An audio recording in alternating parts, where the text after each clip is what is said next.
Jail के अंदर हो गई अपराधियों के बीच तू मैं और बाहर निकलने के बाद कर दिया हिसाब चुकता। अपराधियों के एक गिरोह ने एक अपराधी को दिन दहाड़े भून डाला और भागने के लिए किया विधायक की गाड़ी का इस्तेमाल। उसके बाद फिर जो कुछ भी हुआ वो एक मिसाल है।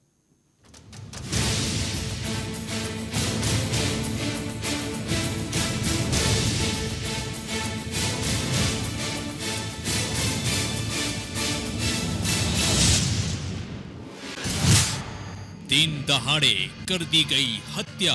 विधायक की गाड़ी से भाग रहे थे अपराधी।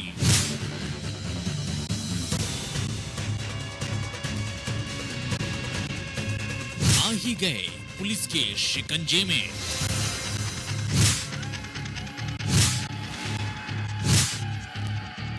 वैसे तो अपराधी और नेता के मिली भगत की कहानी किसी से छुपी हुई नहीं है, लेकिन यहाँ तो सारा का सारा खेल हो रहा है खुलेआम। यहाँ सरेआम कर दी जाती है हत्या।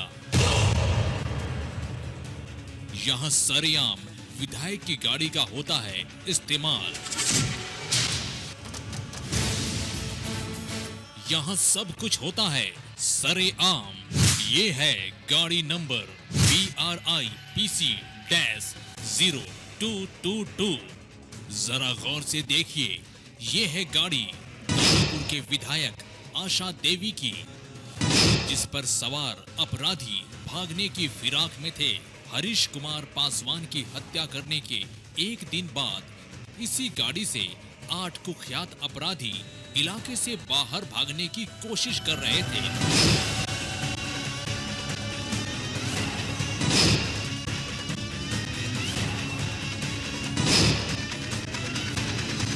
और यहाँ सबसे बड़ी बात यह है कि अपने आप को पुलिस की नजरों से बचाने के लिए ये अपराधी पुलिस टोपी का इस्तेमाल कर रहे थे।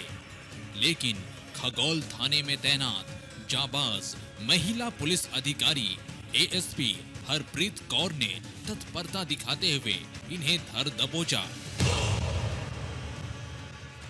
इसके बाद इनके पास से 2 कट्टा, 1 पिस्टल, 8 मोबाइल फोन के साथ भारी मात्रा में नकदी भी बरामद हुए। सबने मिलकर प्लान किया था और लिंकअप करवाया था इस पूरे मर्डर को दीपक पासवान उर्फ टैनी ने। और इसमें एक और नाम है दीपक पासवान उर्फ गुंगा, जो भी फरार है। तो हमें जानकारी मिली कि स्कॉर्पियो गाड़ी में भागने की कोशिश कर रहे हैं, तो हमने तुरंत इसको रेड किया। तो स्कॉर्पियो गाड़ी में ये 7 लोग अरेस्ट हो गए हैं। पुलिस के अनुसार पूरा मामला अब शीशे की तरह साफ हो गया।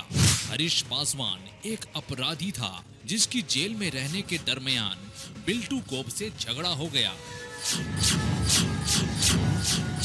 इसके बाद ही बिल्टू गोप ने हरीश पासवान को खत्म करने की साजिश रच डाली और जेल से बाहर निकलते ही अपने साथियों के साथ इस घटना को अंजाम दिया। ये सभी अपराधी वांटेड हैं और इन पर हत्या और लूट के कई मामले दर्ज हैं। तो इन सब के पास से 2 कट्टा, 1 पिस्टल, 12 गोली, 35,000 कैश, 8 मोबाइल, 2 सिम, ये सब चीजें बरामद हुई हैं। और इन सब ने अपनी जो शमूलियत है वो सबको मान लिया है कि जो मर्डर था इन लोगों ने किया है। ये सभी अपराधी हत्या करने के बाद इसी गाड़ी से भागने का प्रयास कर रहे थे, लेकिन विधायक आशा देवी इस मामले में कुछ अलग ही कहानी कह रही है। हमको तो कुछ जानकारी नहीं था। वो दिन कुछ न कुछ होता था, लोग सूचना करता लोग वहाँ कर देते थे। कोई नहीं हमको कहेंगे खगोल में कल हत्या हो। लेकिन सारे हालात और मंजर यही गवाही दे रहे हैं कि नेता और अपराधियों के बीच जरूर दाल में कुछ काला है, वरना किसी विधायक की गाड़ी का इस्तेमाल बिना उसकी मर्जी के करना नामुमकिन है। ऐसे में पुलिस जिस मुस्तैदी के साथ तमाम अपराधियों को अपनी गिरफ्त में लिया वो काबिले तारीफ है। ASP हरप्रीत कौर जैसे पुलिस अधिकारी की जितनी भी तारीफ की जाए कम है।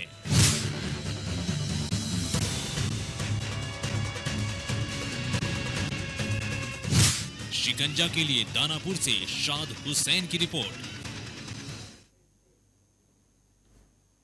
वो करता था लड़की से एक तरफा प्यार, लेकिन लड़की करती रही बार बार इनकार।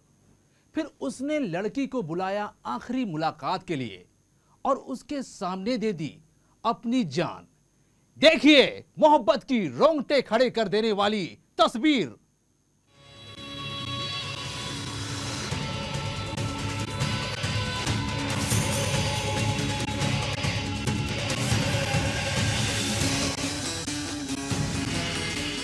पटना के गांधी मैदान इलाके में एक तरफा प्यार में पागल bachelor of business administration BBA के 26 साल के छात्र विद्याशंकर को जब उसकी प्रेमिका अर्चना ने शादी से इनकार कर दिया तो उसने अपनी जिंदगी ही खत्म कर ली।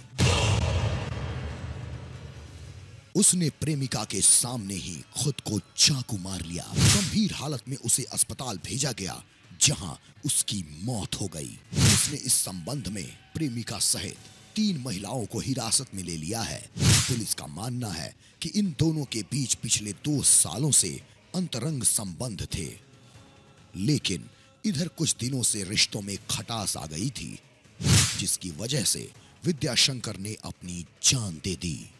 एक जो महिला हैं उनके साथ अंतरंग संबंध थे और पिछले 2 साल से इनके बीच में प्रसंग चल रहा था, बट इधर कुछ बातों को लेकर आपस में रिश्तों में खटास आ गई थी और उसी में जो इन्होंने डिस्क्लोज किया है कि आज मिलने की बात गांधी मैदान में किया था कि वहां आकर ये मसले को हल करेंगे। विद्याशंकर बेंगलुरु में पढ़ता था और वह छुट्टी में घर खगौल आया था। मृतक को अपने ही घर के पास रहने वाली अर्चना से प्यार हो गया और उसने मिलने के लिए उसे गांधी मैदान बुलाया था। विद्याशंकर ने उसे फोन कर कहा कि वह उससे मिलना चाहता है और ये अंतिम मुलाकात होगी। उसके बाद वो तंग नहीं करेगा। इसके बाद उसने मुलाकात के दौरान ही गाली गलौज शुरू कर दी, यह कहते हुए कि मैं तुम्हारे बिना नहीं रह सकता और नहीं जी सकता। अर्चना के सामने ही खुद को चाकू मार लिया। चाकू मारने से पहले उसने एक जहरीला कैप्सूल भी खाया था।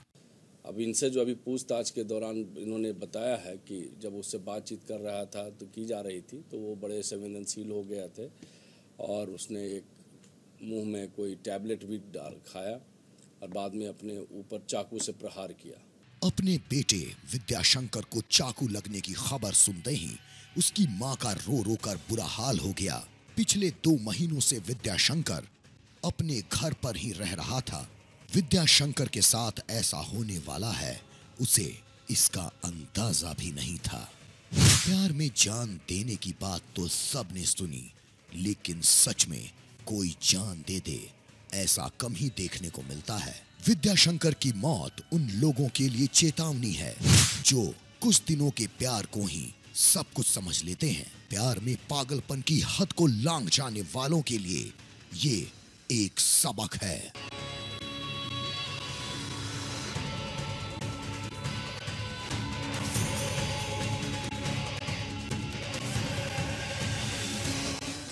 पटना से शिकंजा के लिए विकास रंजन की रिपोर्ट।